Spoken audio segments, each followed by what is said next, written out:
Welcome back to another episode of Keeping It Real Estate. Today, we're covering how to properly hire contractors to assist with deferred maintenance and CapEx budgets when it pertains to commercial real estate. And I just want to start off by saying it is extremely important to choose the right contractor, as they truly have the ability to make or break a deal. And that depends on the quality of company you hire and also the quality of work that they perform. So first off, selecting the right contractor, again, will dictate the project's success. You know, a wrong contractor and a wrong choice of hiring the wrong contractor can lead to delays. So the projects could take a lot longer than expected. And anytime you have a delay when you're doing construction projects, that's going to cost you more money because you're not able to turn the units, or you're not able to get the amenities in place, which is going to affect your occupancy or total income. It can lead to cost overruns. So your cost or those dollars that you're spending with that contractor can be ramped up. Maybe they're missing a bunch of stuff, or they don't realize how in-depth the work is, and you end up paying more after the fact. And then it can also lead to subpar work. So if you get through a whole project and you find out that the quality of work is subpar, that creates a lot of stress and a lot of issues. Not only because you have finished work that doesn't look great, but it also could affect your occupancy, could affect your leasing. You could potentially have to go back and redo some of the work, so it could cost you more dollars. So all of those things have to be taken into consideration when hiring a contractor. Now, first off, it's essential to find a contractor that has expertise in the specific type of project that you're planning. Their past work can really provide insights into their suitability for the project that you're looking to do. So let's say you just purchased an industrial building. You want to make sure that that contractor has done work on previous industrial buildings. The size of the project, you want to make sure that they've done projects that are similar in size. So if you're purchasing a C-class multifamily asset, you want to make sure that they're comfortable working on a C-class asset and comfortable working with the budget that you're looking to implement with them. Now, remember, a contractor that specializes in, let's say, residential properties, they're most likely not going to be a good fit for you if you're working on a commercial real estate asset. So make sure to dig in when you're doing the interviewing process with these contractors and figure out what they're really honed in on, what type of work they typically do. Now, the initial interactions with the contractor can be very, very valuable as well. So how professional are they? Are they punctual? Is their communication style great? Are they on time? All of that information is very, very crucial, and you need to take that into consideration when you're hiring someone. And that goes for any other type of vendor that you're hiring as well, not just contractors. So when you meet with them, if they're late 10 minutes to the Zoom meeting or 10 minutes to the in-person meeting, huge red flag. That's likely how they're going to act as they implement the projects. They're likely going to be late throughout the transaction. That is not someone that I would personally hire. Same goes for property management, legal team. Anyone that can't be prompt and punctual in a meeting, huge red flag. Now, when you're ready to hire a contractor, you want to make sure that you request that they send you over some referrals and that you talk to those referrals. Now, it's always best to get a removed referral, which means you find someone that's using their services and the referral doesn't come directly through them. So if you can talk to other investors, to other individuals that potentially use that contractor, for projects, that's going to be the best. But if you can find that, then go ahead and ask the contractor for a few referrals, reach out, talk to those referrals, and see how their experience has been. So a couple of things that we would ask, first off, you want to make sure that it's positive feedback that they're giving you. You want to also ask, how long have they been working with them? Have they only done one project, or have they done a bunch of projects? You also want to ask, what would you like to see done differently by this contractor team? So when they did a project for you, what could they have done differently to improve upon? A lot of times if you come out and you say, hey, what did they do wrong? Or, why did they not do the job properly? You might not get a good response, but if you can word it in a good way where, they don't have to be on the defense. It's going to open up that person to tell you a little bit more about what were some of the hiccups. Also ask what type of projects that they've completed for them. So was it residential? Was it a commercial real estate asset? Was it landscaping? What type of project have they done for that referral, and make sure that it lines up with what type of project you're looking to hire that contractor for. Ask them about timelines. So did the contractor hit the timelines that they set in place for them? This is a huge issue throughout the contracting industry, where a lot of times they are significantly busy. They have a lot on their plate and they're spreading themselves too thin. And so what ends up happening is they push your project down the line, and they're not able to complete the project on time, which is costing you time, it's costing you money, it's creating more stress. And so you want to make sure that any referral that you talk to, that contractor hit the timelines that they said they would hit. And if not, if they didn't hit the timeline, what was the reason? Was it because of something that was out of their control? Maybe they weren't able to get some sort of product because there was an issue in the supply chain, or maybe there was an act of God, so some sort of weather, a big tornado or a hailstorm or a bunch of rain for a few weeks. Maybe there's a realistic or a legitimate reason, why they were late on finishing the project. Ask about pricing. Did they make pricing adjustments along the way? Was the final price quite a bit higher than what their initial projection was? If you have your scope of work laid out, very organized and very meticulous, and you walk through the project with your contractor before you get started, there should be very few hiccups and very few price increases and change orders along the way. So make sure to ask that. Also ask about their communication style. How are they with communicating? Were they prompt? Did they get back to you quickly when you had questions or when you needed changes to be made? Again, how long have they worked for this contract or with this contractor? And what have some of the issues been that they've experienced with the contractor as well? So those are a few questions that you can ask the referrals. Make sure to at least call a few referrals, that investor or that contractor sends over to you. Another thing that you can take a look at is their online presence. Take a look at their Google reviews and other reviews online, and make sure that they have a good, solid rating online. That is going to tell you exactly how they perform in the current atmosphere, and likely some of the issues that other investors or other clients have experienced along the way. Take a look at their website, take a look at their client testimonials, and again, most importantly, take a look at their online reviews. Also, when vetting contractors, make sure that they have the proper insurance, licenses, and permits needed to operate.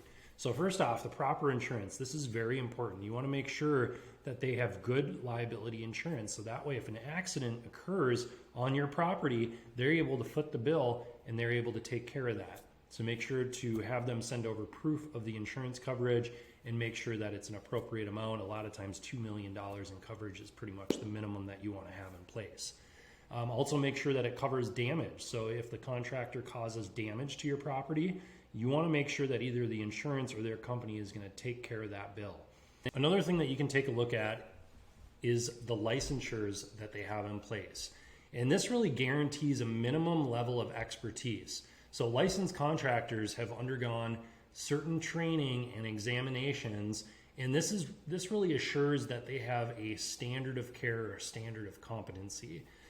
It's also many times illegal to operate as a contractor if you don't have certain licenses. So you want to make sure legally that they have that in place. And then it also holds them accountable, because a lot of times they're part of a professional board or certain groups, and if they don't do what they say they're going to do, that can come back to haunt them. So make sure that they have that in place. Another thing that you can take a look at is permits. You want to make sure, and this is more so after you've hired the contractor, but you want to make sure that they're getting the right permits for the work that they're doing. And this is something that you can talk to them up front before you get started, before you sign a contract. Ask them what permits are going to need to be pulled on the projects that you're looking to implement. You don't want to have issues when you go to sell the property or when you go to refinance the property, because a lot of times what happens is they might try to cut the costs, not pull the permits, so that way the cost is lower, but then when you sell the asset, that can come back to haunt you. You might have to rip up many of the projects, redo it to code, and pull the permits then. So just make sure that you have the proper permits in place. All right, so let's talk a little bit about project timeline and management. Very, very important. Clear milestones are going to be a must when you hire a contractor, and it offers both structure and it offers a roadmap for the projects that you're looking to implement. And then it allows you to track progress effectively and efficiently, and it ensures that the contractor adheres to their timeline.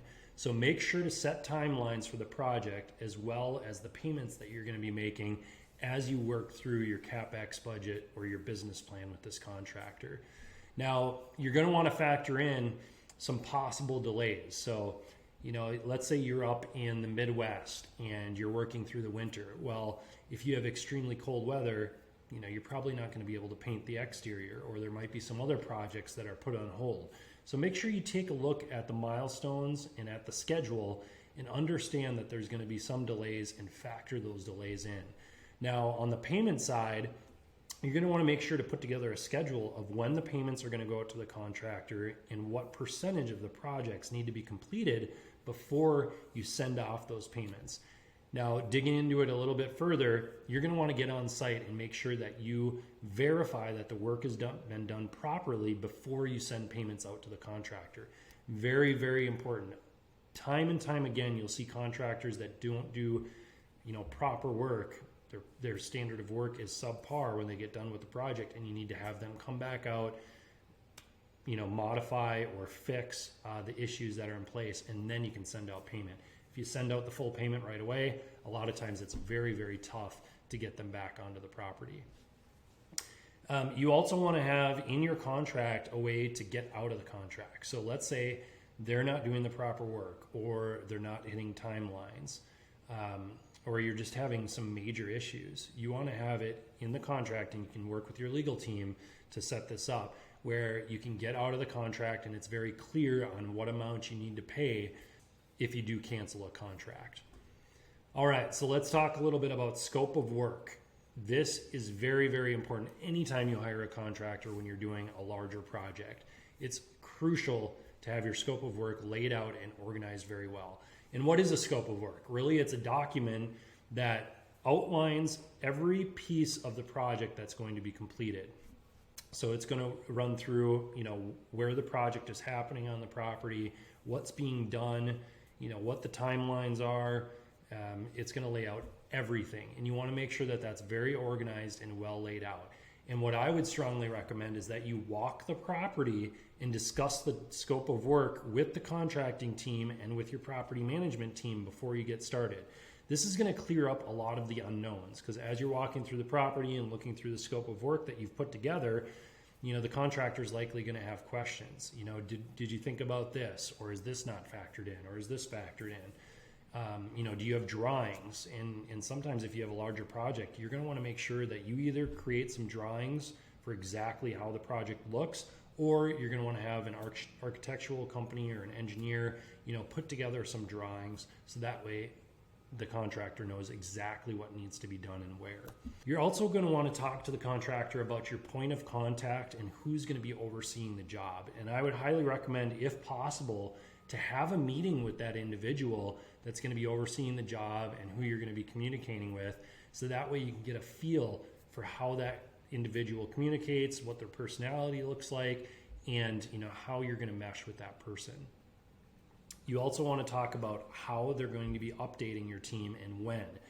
So something that we highly recommend is that they send over periodic photos, videos of the CapEx projects that they're implementing at your project, that they send you, weekly emails with updates. You also want to make sure that you're doing site visits with your team and with their team to go through the work that they've completed so far, to see if it's hitting your standards, if there's anything that they're missing. The more often that you can get out to the property, the better. One other thing that you can do when you're hiring a contractor is go into their office and take a look at their team, take a look at the resources, take a look at their training, take a look at some of the other projects that they've done in the industry, in the market that you're looking to hire them in. And that's going to tell you a lot about their team and how they operate. And then you're also going to want to discuss what it's going to look like after the project's done. So a lot of times you may have an issue after the project's done. For instance, we had a roof replaced one time, and a couple months after the roof was replaced, we had some roof leaks. And because we had the contract laid out very effectively and efficiently, we were able to contact the contractor. They were liable for the issues that we were having, and they remediated the problem, and it took care of the issue. But if that's not laid out well in a contract, if you don't know what the warranties look like and what you're going to have for support after the fact, that can be a real headache, and it can potentially cost you a lot of money. So make sure to lay out who's going to handle any of the repairs and maintenance on any faulty installations or any faulty product. So I hope that helped a lot. Thank you so much, and have a great rest of the week. Thank you so much for tuning into the show today. If you enjoyed this episode, please subscribe to our channel and leave us a 5-star review.